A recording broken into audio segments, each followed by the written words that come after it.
de si la filosofía es otra creencia o esperanza más. Muchos filósofos se han enorgullecido de haber examinado las palabras de los antiguos poetas y de haber clarificado lo que aquellos podían decir con cierta vaguedad. Se declararon traductores de la manía y esclarecedores de sus ambigüedades. No obstante, la gran mayoría de aquellos se quedaron con los ídolos heredados. Los dioses existen, argumentaron. Los seres humanos pueden entrar en contacto con ellos y, sobre todo, están en la capacidad de alcanzar la idea verdadera de lo que éstos son y quieren. Así, no hicieron más que acoger viejas ilusiones de los poetas, reordenarlas y pregonar la idea de que no sólo aquellos podían participar de la verdad y la divinidad, sino que, de algún modo, todos quienes filosofaran podrían alcanzar tal dignidad. Para ellos, el examen derivaba en la apropiación de los beneficios de la verdad que ponderaban. Hubo también quienes se manifestaron radicalmente en contra de lo heredado, como Heráclito, quien afirmaba que no se podían tomar en serio las epopeyas de Homero. Sin embargo, mantenía la creencia en un orden superior. Hubo también muchos otros que terminaron recibiendo el apelativo de ateos y profanos. Han sido justamente estos últimos quienes no han sido tomados en serio. Se los desprestigia o se los ignora, se los tacha de enfermos, más por el pavor que suscitan y por las dificultades que propician que por alguna otra cosa. En la variedad de la filosofía, el espectro va desde quienes creen que hay divinidades y que los seres humanos pueden alcanzarlas y entenderlas, pasando por quienes creen que hay divinidades, pero que los seres humanos poco o nada pueden saber de ellas debido a nuestra pequeñez e imperfección. Y, por último, quienes consideran que no hay dioses de ninguna índole y que el cosmos todo realmente no es más que un gran azar al que los seres humanos le han presumido una ordinación e intención de las que en realidad carece. A los primeros podemos llamarlos los más esperanzados, a los segundos los medianamente esperanzados y a los últimos los desesperanzados. Así puede versarse de múltiples otras divisiones con respecto al interés o desinterés que los dioses tendrían en la humanidad, en si se asemejan a los humanos de algún modo o si, por el contrario, consisten en puro pensamiento y visión o, acaso, en algo que excede a las analogías humanas. Enumerar las cuestiones sería vano y casi infinito.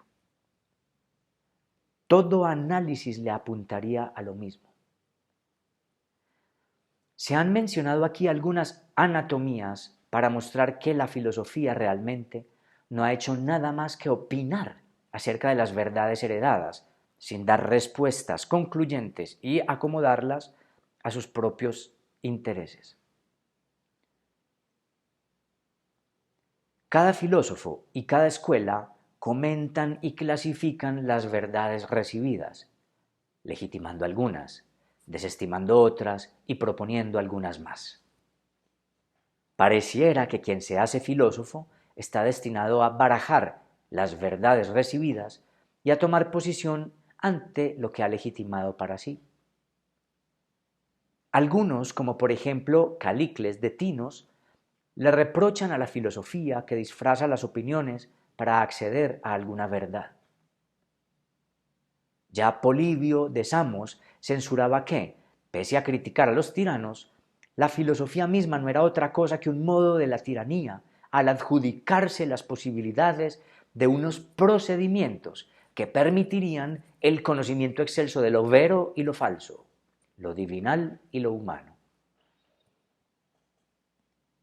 Quienes así replican tienen razón, por cuanto todo lo que la filosofía ha dado en llamar verdad, o lo que ha deducido con respecto al acceso a aquella, en últimas, no son más que silogismos o recursos sofísticos, pues todo cuanto se ha afirmado de los dioses, de la existencia del alma o de la inmortalidad, no se basa en otra cosa que en presunciones de causas últimas providenciales, conscientes e intencionales, en juegos de argumentaciones o en falsas ligaduras, tales como derivar de la repetición de las fases de la luna o de la sucesión de las estaciones una volición ordinadora, o como la suposición de que como en nosotros hay emociones e interpretaciones y aquellas no se verifican en los órganos del cuerpo, pues entonces habrá de inferirse necesariamente la existencia de un alma inmortal que las explique. Cada argumentación siempre consta de un momento en el cual se precisa de una oclusión ocular para confiar en la preexistencia de lo que quiere demostrarse.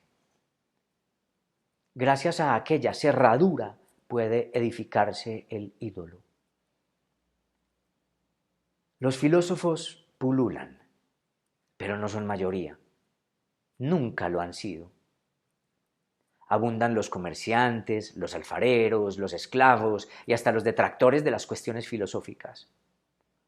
No hay razón para creer que la filosofía durará para siempre o que no advendrá otro gremio queriendo imponer sus propias nociones verídicas.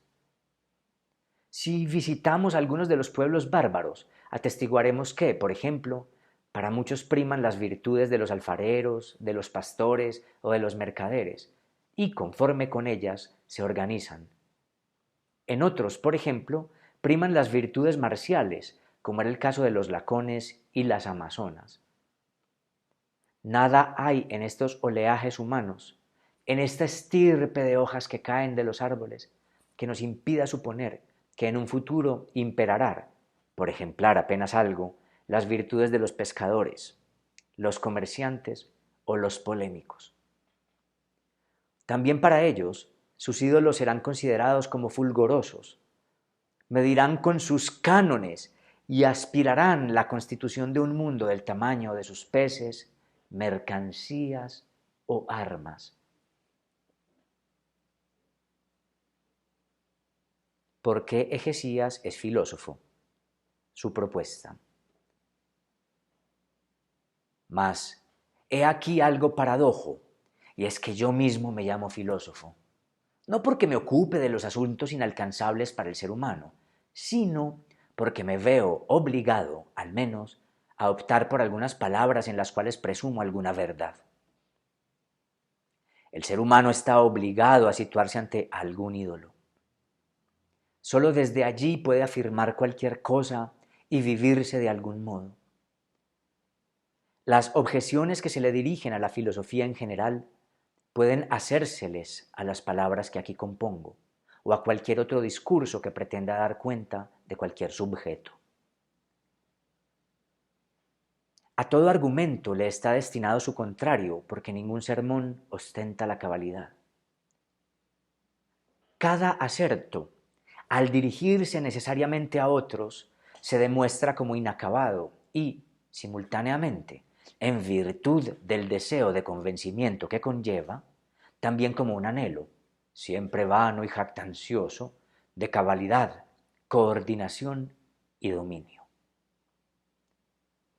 El orador se expresa desde una parte añorando el todo. Hay peores, quienes hablan u obran considerando de antemano que lo hacen desde la cabalidad ya alcanzada. Suelen ser los más engreídos, ciegos y peligrosos, pues no viven aspirando a la totalidad, sino que la consideran lograda y, por ende, sus destinatarios solo pueden ser súbditos o acólitos. Todos los seres humanos tendemos hacia este engreído que asume la esfericidad conquistada y, justamente, de esta proclividad inexorable debemos cuidarnos y revisarnos. Hemos de reconocer que el discurso de la filosofía esperanzada, al menos, recuerda que ha de lucharse contra la tiranía de sí. Sin este recordatorio, o al menos sin el convencimiento de tal advertencia, Todo hablante está convencido de que es el pastor de huestes. Hacerse filósofo precisa de la asunción de la constante sensación de verdad que, como ser humano, porta en sí. El apotegma délfico, conócete a ti mismo, le apunta a la percatación de esa verdad, solo que, a diferencia de lo que suele pensarse, con ella no se descubre la luz divinal, sino el morbo inalterable que nos conforma. El apotegma, así, viene a significar ni siquiera disciérnete como enfermo, sino reconócete como la enfermedad. El enfermo todavía aspira a una curación. Para el morbo, empero, solo resta la erradicación. Protágoras supo que la verdad depende de cómo se hilan los argumentos y cómo se construye con ellos un ídolo. Algunos lo acusaron de componer discursos convincentes para los juicios, vertiendo en débiles argumentos fuertes o viceversa.